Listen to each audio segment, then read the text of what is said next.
Hello everyone, myself Aditya Kashyap welcoming you all to understanding hub. जैसा कि हम लोगों ने पिछले वीडियोज़ में लाइव प्रोसेस नाम का चैप्टर को स्टार्ट किया था, तो उसी लाइव प्रोसेस चैप्टर को आगे बढ़ाते हुए हम लोग इस वीडियो में क्या करेंगे, न्यूट्रिशन टॉपिक जो है उसी न्यूट्रिशन को हम लोग क्या करने वाले हैं, स्टार्ट करने वाले हैं। सो इस वीडियो में हम लोग क्या करेंगे, न्यूट्रिशन को देखेंगे, चाहे वो प्लांट का हो, चाहे यूनिसेलुलर ऑर्गेनिज्म का हो, चाहे ह्यूमन बींग्स का हो। ठीक है, इस वीडियो में हम लोग क्या करेंगे, पूरे का पूरे न्यूट्रिशन को खत्म कर देंगे। और आप लोग क्या चाहते हो, अगर लाइव प्रोसेस वाला वीडियो को देखना चाहते हो तो आप पिन कमेंट को चेक कर सकते हो। ठीक है, आपको क्या करोगे, पिन कमेंट में, या फिर आप प्लेलिस्ट भी चेक कर सकते हो। आप हमारे चैनल पे जाकर के प्लेलिस्ट को चेक करो या फिर पिन कमेंट को चेक करो, आपको न्यूट्रिशन वाला वीडियो, लाइव प्रोसेस वाला वीडियो मिल जाएगा। सो बिना टाइम को वेस्ट किए हुए हम लोग न्यूट्रिशन को क्या करते हैं, आगे बढ़ाते हैं। ठीक है, देखो न्यूट्रिशन सबसे पहले होता क्या है, तो न्यूट्रिशन एक सिंपल प्रोसेस है। न्यूट्रिशन में हम लोग क्या करते हैं, हम लोग एनर्जी को लेने के लिए, अब हम भी कोई भी काम करेंगे तो काम करने के लिए हम लोग को एनर्जी चाहिए कि नहीं चाहिए, तो एनर्जी के लिए हम लोग क्या करते हैं, फूड को लेते हैं और उसको यूटिलाइज करते हैं। क्यों यूटिलाइज करते हैं, एनर्जी लेने के लिए। तो न्यूट्रिशन का सिंपल डेफिनेशन क्या लिखा हुआ है, देखते हैं। कह रहा है न्यूट्रिशन इज अ प्रोसेस। क्या होता है न्यूट्रिशन, सबसे पहले तो एक प्रोसेस है। कैसा प्रोसेस है, फूड को लेने का, और उस फूड को क्या करते हैं, यूटिलाइज करते हैं, उसको यूज करते हैं। क्यों यूज करते हैं, उसको क्यों यूटिलाइज करते हैं, एनर्जी को लेने के लिए। एक ऐसा प्रोसेस जिसमें क्या करते हैं, हम लोग फूड को लेते हैं, और फूड को क्यों लेते हैं, उसको यूटिलाइज करते हैं, और यूटिलाइज करके एनर्जी को प्रोड्यूस करते हैं। इसी प्रोसेस को कहा जाता है न्यूट्रिशन। ओके, चलो अब न्यूट्रिशन आता है तो आप लोग देखोगे न्यूट्रिएंट्स भी होता है। न्यूट्रिशन को भी न्यूट्रिशन है। न्यूट्रिएंट क्या होता है, तो हम लोग क्या करते हैं, जो हम लोग फूड को यूज़ करते हैं, फूड को लेते हैं, तो ऐसे सब्सटेंस, जो ऐसे यूजफुल सब्सटेंस जो फूड में प्रेजेंट होते हैं, वो यूजफुल सब्सटेंस जो फूड में प्रेजेंट होते हैं, उसी यूजफुल सब्सटेंस को हम लोग कहते हैं न्यूट्रिएंट। तो न्यूट्रिएंट क्या होता है, nutrient are the substance present in the food which is essential for our body. ऐसे सब्सटेंस जो फूड में प्रेजेंट होता है और वो सब्सटेंस हमारे बॉडी के लिए एसेंशियल होता है, आवश्यक होता है, उसी वस्तु को हम लोग कहते हैं न्यूट्रिएंट्स। ठीक है, न्यूट्रिएंट्स 5 प्रकार के होते हैं, हम लोग बचपन से पढ़ते आ रहे हैं। कार्बोहाइड्रेट, फैट, प्रोटीन, विटामिन और मिनरल। इसमें कार्बोहाइड्रेट और फैट है। ठीक है, ये कार्बोहाइड्रेट और फैट जो है, ये क्या करता है, ये हम लोग को एनर्जी देता है। ठीक है, क्या देता है, एनर्जी देता है। ओके, चलो दूसरा है जो प्रोटीन है। प्रोटीन क्या करता है, प्रोटीन हमारे बॉडी को बिल्ड करता है। क्या करता है, बिल्ड करता है। ठीक है, बिल्ड करता है। और ये जो है विटामिन्स और मिनरल है। ठीक है, विटामिन्स और मिनरल को हम लोग कहते हैं प्रोटेक्टिव फूड। ये हम लोग हमारे बॉडी को क्या करता है, प्रोटेक्ट करता है। आप लोग बचपन से पढ़े के आ चुके हैं। चलो आगे बढ़ते हैं। देखो न्यूट्रिएंट, जो न्यूट्रिशन होता है, ये 2 प्रकार का होता है। न्यूट्रिशन जो होता है ये 2 प्रकार का होता है। एक होता है ऑटोट्रॉपिक, दूसरा होता है हेटरोट्रॉपिक। मुझे बताने की जरूरत नहीं है, आप लोग बच्चे से पढ़ते आ रहे हो। ऑटोट्रॉपिक में क्या होता है, ऐसा जिसमें क्या होता है, ह्यूमन बींग्स, या फिर ह्यूमन बींग्स ऑटोट्रॉपिक में आता नहीं है। ऑर्गेनिज्म, जो ऐसा ऑर्गेनिज्म जो क्या करता है, अपना फूड खुद से बनाए। ठीक है, उसको कहते हैं ऑटोट्रॉप। ऑटो मतलब अपने आप। ठीक है, और हेटेरो मतलब किसी और पे डिपेंड हो। जो अपने आप पे डिपेंड होगा फूड लेने के लिए, उसको कहेंगे ऑटोट्रॉपिक, और जो किसी और पे डिपेंड होगा उसको कहेंगे हेटेरोट्रॉपिक। ओके, चलो आगे बढ़ते हैं। चलिए देखो, अब जो ऑटोट्रॉपिक न्यूट्रिशन होता है वो भी 2 प्रकार का होता है। जो ऑटोट्रॉपिक न्यूट्रिशन होता है ये भी 2 प्रकार का होता है। कौन कौन होता है, तो एक होता है फोटो ऑटोट्रॉपिक। क्या होता है, एक होता है फोटो ऑटोट्रॉपिक, दूसरा होता है कीमो ऑटोट्रॉपिक। अब आप लोग कहोगे फोटो ऑटोट्रॉपिक क्या होता है, तो फोटो देखो, आप लोग देखो, फोटो मतलब लाइट। ठीक है, फोटो मतलब होता है लाइट। ठीक है, लाइट के लिए है फोटो।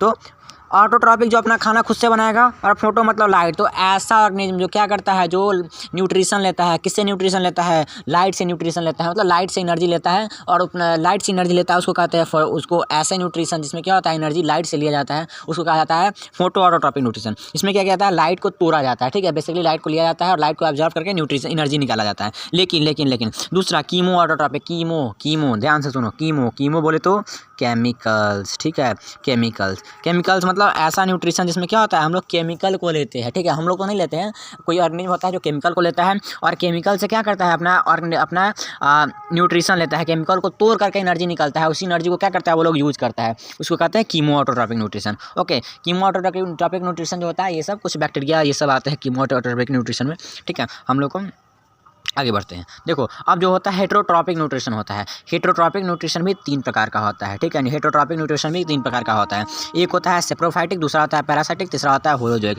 आप लोग क्या करोगे, पैरासाइट तो सुना है, पैरासाइटिक तो हम लोग जानते हैं। ये सेप्रोफाइटिक क्या होता है, होलोजोइक क्या होता है, बहुत ईजी है। ठीक है, बहुत ईजी है। क्या है सेप्रोफाइटिक मतलब जो अगर डेड एंड डिकेइंग मैटर से, ठीक है, डेड एंड डिकेइंग, ठीक है। अगर हम लोग क्या कर रहे हैं, डेड और डिकेइंग मैटर से अगर न्यूट्रिशन ले रहे हैं उसको कहेंगे सेप्रोफाइटिक। जस्ट एग्जांपल है मशरूम। मशरूम क्या होता है, डेड मटेरियल होता है, जो मरा हुआ ऑर्गेनिज्म होता है, ठीक है। मरा हुआ ऑर्गेनिज्म से अपना न्यूट्रिशन लेता है। तो कोई भी ऑर्गेनिज्म जो अगर डेड और डिकेइंग मटेरियल से अगर न्यूट्रिशन ले रहे हो तो हो गया सेप्रोफाइटिक न्यूट्रिशन। अगर पैरासाइट अगर क्या कर रहा है, किसी होस्ट से न्यूट्रिशन ले रहे हो बिना उसको मारे हुए, तो उसको कहेंगे पैरासाइटिक न्यूट्रिशन। और होलोजोइक में भी इसी होलोजोइक में आता है ह्यूमंस, ठीक है। जो ह्यूमंस होते हैं इसी होलोजोइक में आता है। अब क्या होता है होलोजोइक होता क्या है, तो क्या होता है ऐसे ऑर्गेनिज्म जो क्या करता है न्यूट्रिशन, जो फूड तो बाहर से ले रहा है लेकिन सारा का सारा प्रोसेस अपने बॉडी के अंदर कर रहा है, ठीक है।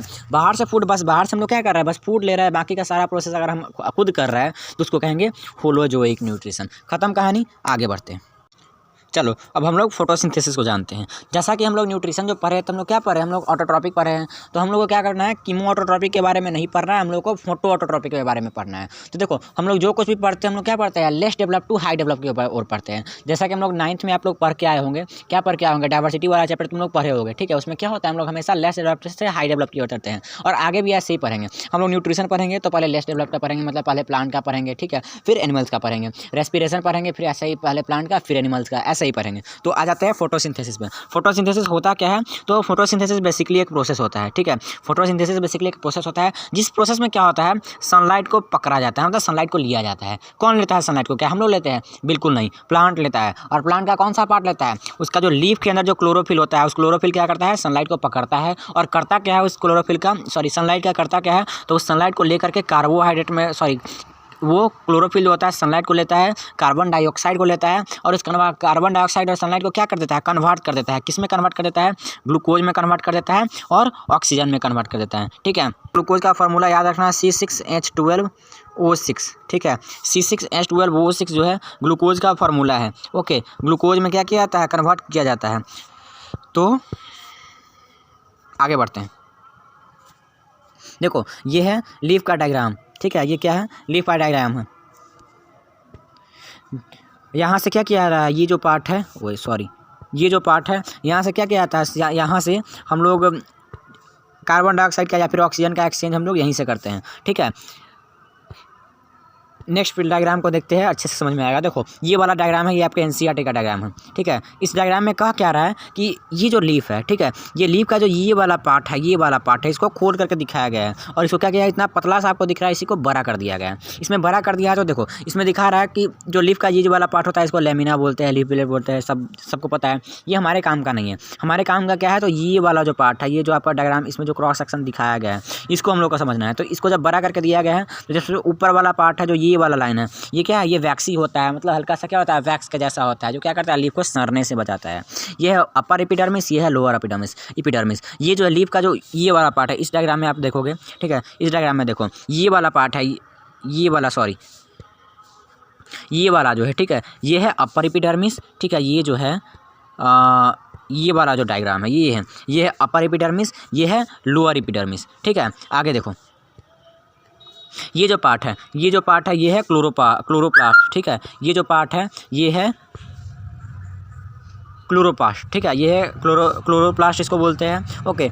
ये है खाली जगह, ये है गार्ड सेल। यही गार्ड सेल क्या करता है, ऑक्सीजन को जो फ्लो होता है, ऑक्सीजन को आने जाने का जो मतलब जो एयर को लेने का काम करता है, यही गार्ड सेल करता है, ठीक है। और इसी गार्ड सेल से क्या होता है, ऑक्सीजन बाहर अंदर जा रहा है। तो इस वाले डायग्राम में अगर हम देखें, इस वाले डायग्राम में, तो ये वाला जो आपका रीजन है, यही है गार्ड सेल वाला एरिया, ओके।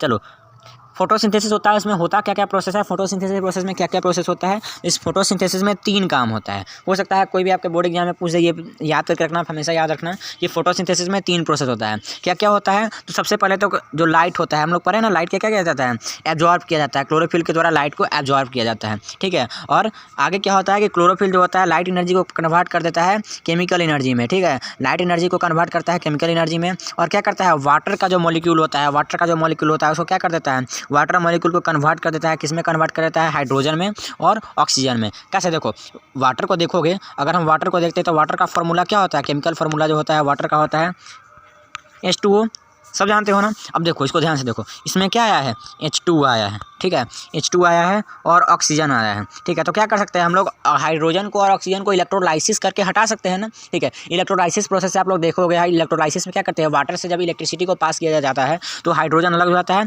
ऑक्सीजन अलग हो जाता है। तो हम लोग को क्या करना है, जब फोटोसिंथेसिस होता है तो हमको इलेक्ट्रिसिटी की कोई ज़रूरत नहीं होता है, कोई इलेक्ट्रोलाइसिस प्रोसेस नहीं होता है, खुद से इलेक्ट्रिसिटी मिलता है, हाइड्रोजन और ऑक्सीजन अपने आप अलग हो जाता है, ठीक है। अब क्या कहता है, reduction of carbon dioxide to carbohydrate. अब देखो जो वाटर था उसके अंदर से तो हाइड्रोजन और ऑक्सीजन को तोड़ के अलग कर दिया गया, और जो कार्बन डाइऑक्साइड था इसको बदल दिया जाता है कार्बोहाइड्रेट में, ठीक है। कहानी से क्लियर है क्या? आगे बढ़ते हैं।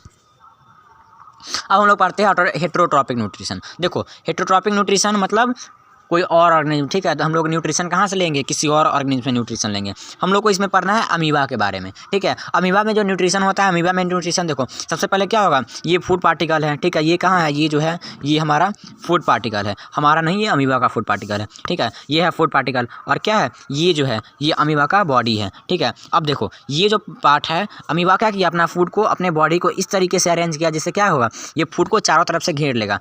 जब इसका जो फिंगर लाइक जो प्रोटेक्शन बनता है, मतलब माउथ लाइक स्ट्रक्चर बनता है, इसको हम लोग बोलते हैं स्यूडोपोडिया, ठीक है। इसको हम लोग बोलते हैं स्यूडोपोडिया। आगे देखो ये क्या करेगा, अब पूरी तरीके से को कवर कर लेगा, घेर लेगा, जिसको बोलते हैं क्या, फूड वैक्यूल में क्या करेगा, इसको पूरी तरीके से बंद कर देगा। अब क्या करेगा, इसके अंदर से सारा का सारा न्यूट्रिएंट चूस लेगा, ठीक है। और फिर क्या करेगा, ये वापस खुलेगा और इसके अंदर का जो वेस्ट मटेरियल है इसको बाहर कर देगा, ठीक है।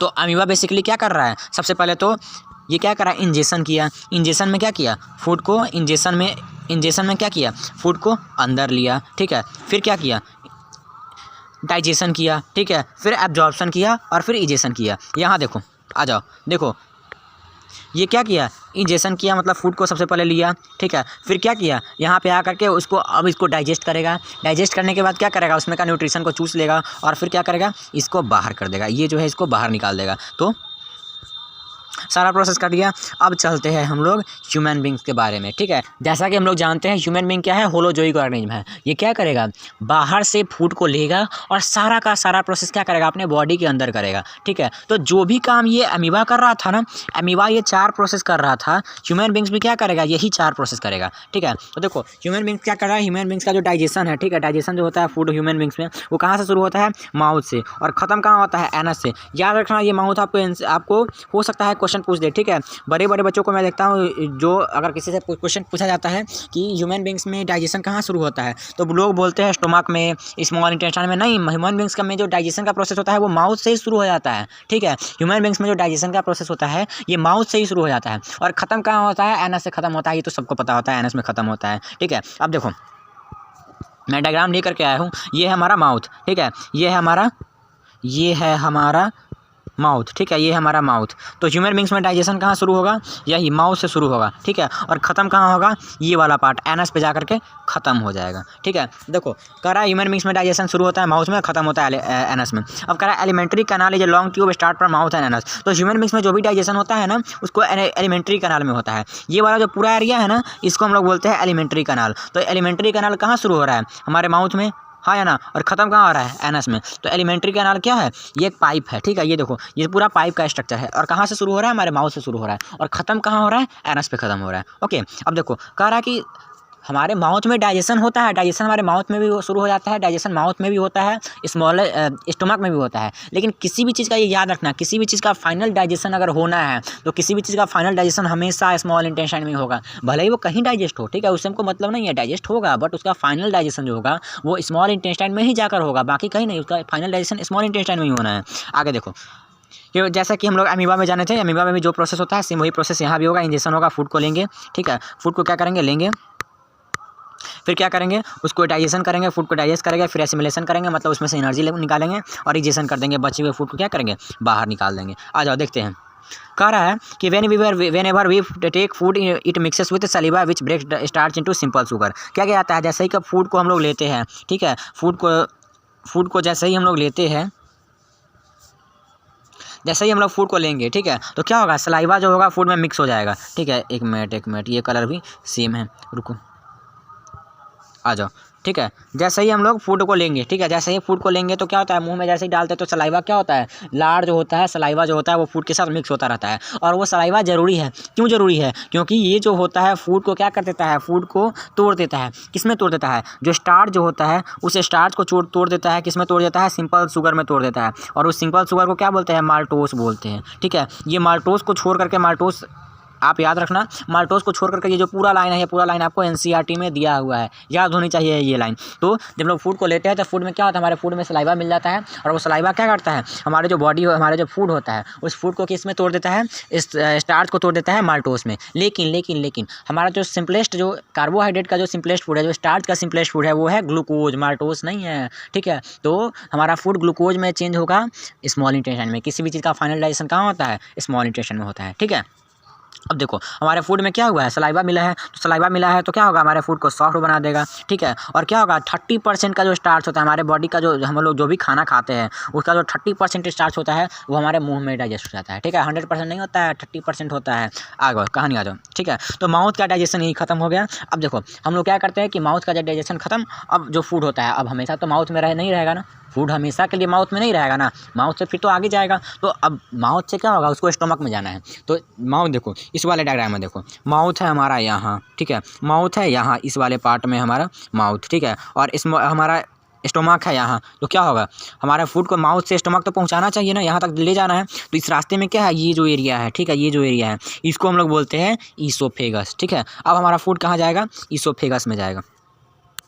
हमारा फूड इंटर इनटू इसोफेगस, हमारा फूड इसोफेगस में जाएगा। इसोफेगस में याद रखना, इसोफेगस में कोई डाइजेशन नहीं होता है, इसोफेगस में कोई डाइजेशन नहीं होता है। लेकिन डाइजेशन तो नहीं होता है, लेकिन हमारा फूड क्या होता है, बोलस में चेंज होता है। बोलस मतलब गोल गोल स्ट्रक्चर में क्या होता है, चेंज हो जाता है। ठीक है, और फिर क्या होता है, वो बोलस हमारे स्टोमक में जाता है।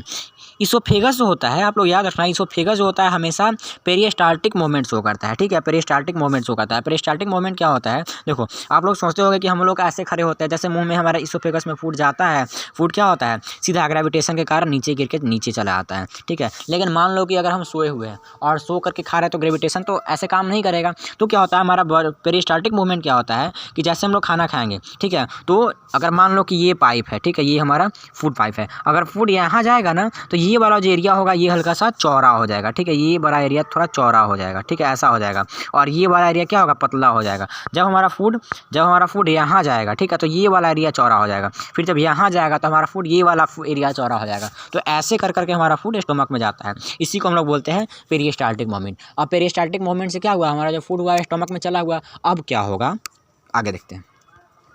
हमारा फूड क्या हुआ, स्टोमक में चला गया। स्टोमक है क्या, तो स्टोमक सी शेप्ड स्ट्रक्चर है। क्या है, ऐसा है। ठीक है, हमारा जो स्टोमक है ये सी शेप्ड स्ट्रक्चर है। ठीक है, यहाँ से ये स्मॉल इंटेस्टाइन में खुलेगा, और ये कैसा है, ये पाउच लाइक स्ट्रक्चर है। ठीक है, पाउच लाइक स्ट्रक्चर है। पाउच मतलब जब आप लोग पॉलीथीन जो होता है कैसा होता है, जब आपको कोई चीज़ लाना होता है मार्केट से, अगर आप पॉलीथीन लेके जाते हैं तो पहले क्या करते हैं, उसको मोड़ करके छोटा सा कर लेते हैं। ठीक है, और जब सामान ले आते हैं तो उसको फैला करके बड़ा कर लेते हैं। ऐसे ही इसी को कहते हैं पाउच लाइक स्ट्रक्चर। मतलब हमारा स्टोमक पहले छोटा होता है और इसमें खाना भरा जाता है तो क्या होता है, ये बड़ा हो जाता है। ठीक है, जिसका वाल क्या होता है, जिसका जो हमारा स्टोमक का पहले तो शीशा पे स्ट्रक्चर होता है, वो पाउच जैसा होता है, और वो इसका जो वाल होता है, जो दीवार होता है, उसमें वो गैस्ट्रिक ग्लैंड होता है। ये क्या करता है ना, जो गैस्ट्रिक ग्लैंड होता है ये पेप्सिन नाम का एक पेप्सिन निकालता है और HCl निकालता है। HCl मतलब हाइड्रोक्लोरिक एसिड, और साथ साथ क्या होता है कि ये रेनिन भी निकालता है। ठीक है, ये जो होता है ये रेनिन भी निकालता है। ठीक है, रेनिन भी निकालता है, लेकिन रेनिन सिर्फ बच्चों में निकलता है। ठीक है, ये जैसे ही बड़ा हो जाता है तो रेनिन निकलना बंद हो जाता है। अब जो HCl जो होता है ये हमारे फूड को क्या करता है, एसिडिक बना देता है। ठीक है, और एसिडिक बना करके हमारे फूड को पूरी तरीके से एकदम अच्छे से एकदम पेस्ट की तरह बना देता है। इससे हाइड्रोक्लोरिक एसिड से एसिड क्या करेगा, जला देगा। ठीक है, तो हमारे फूड को एकदम सॉफ्ट बना देता है। ठीक है, और ये क्या करता है, HCl ही रहेगा तो पेप्सिन काम करेगा। ठीक है, पेप्सिन जो होगा बिना HCl के काम नहीं करेगा। एक्टिवेट करना है HCl को तो पेप्सिन हम लोग को निकालना ही पड़ेगा। और पेप्सिन करता क्या है कि हमारा फूड को क्या करता है, प्रोटीन को डाइजेस्ट करने का काम करता है। जो हमारे बॉडी में जो हम लोग प्रोटीन लेते हैं वो प्रोटीन क्या होता है, स्टोमक में डाइजेस्ट होता है, लेकिन पूरी तरीके से डाइजेस्ट नहीं होता है। जो बहुत काफ़ी हद तक डाइजेस्ट हो जाता है, लेकिन पूरी तरीके से डाइजेस्ट नहीं होता है। किसी भी चीज़ का फाइनल डाइजेशन कहाँ होता है, भूल गए, इतना जल्दी भूल गए। अरे किसी भी चीज़ का फाइनल डाइजेशन हमेशा स्मॉल इंटेस्टाइन में ही होता है। राइट, चलो आगे देखो, तो हमारा फूड क्या करेगा, पेप्सिन निकालेगा, HCl निकालेगा, और हमारा जो लाइनिंग है ये क्या करेगा, म्यूकस निकालेगा। ठीक है, म्यूकस निकालेगा। म्यूकस क्या करेगा ना कि हमारा जो HCl होता है ये फूड को तो डाइजेस्ट करता ही करता है, लेकिन हो सकता है कि ये क्या करेगा, हमारे हमारे जो स्टमक है इसके वाल को भी क्या करेगा, डाइजेस्ट करना शुरू कर देगा। मतलब हमारे स्मॉल इंटेस्टाइन, हमारे जो स्टमक होता है इसके भी वाल को डैमेज करना शुरू कर सकता है। तो ये म्यूकस होता है, ये फूड को क्या करता है, ये फूड को सॉफ्ट बना के रखता है, साथ में क्या करता है, लुब्रिकेंट प्रोवाइड करता है, मतलब चिपकने नहीं देता है, और साथ में हमारा जो स्टमक का जो वाल होता है इससे भी ये बचा लेता है म्यूकस। ठीक है, अब देखो ये सब कुछ होने के बाद हमारा जो फूड होता है, ठीक है, वो फूड स्टमक का काम खत्म हो गया। अब जो फूड होता है वो स्टमक से आगे बढ़ता है और हमारा फूड पहुंचता है स्मॉल इंटेस्टाइन में। ठीक है, हमारा फूड कहाँ पहुंचा, हमारा फूड पहुंचा स्मॉल इंटेस्टाइन में। ओके, अब स्मॉल इंटेस्टाइन जो होता है ये कंप्लीट डाइजेशन होता है, यहाँ फूड जो होता है पूरी तरीके से डाइजेस्ट हो जाता है, कंप्लीट डाइजेशन होता है।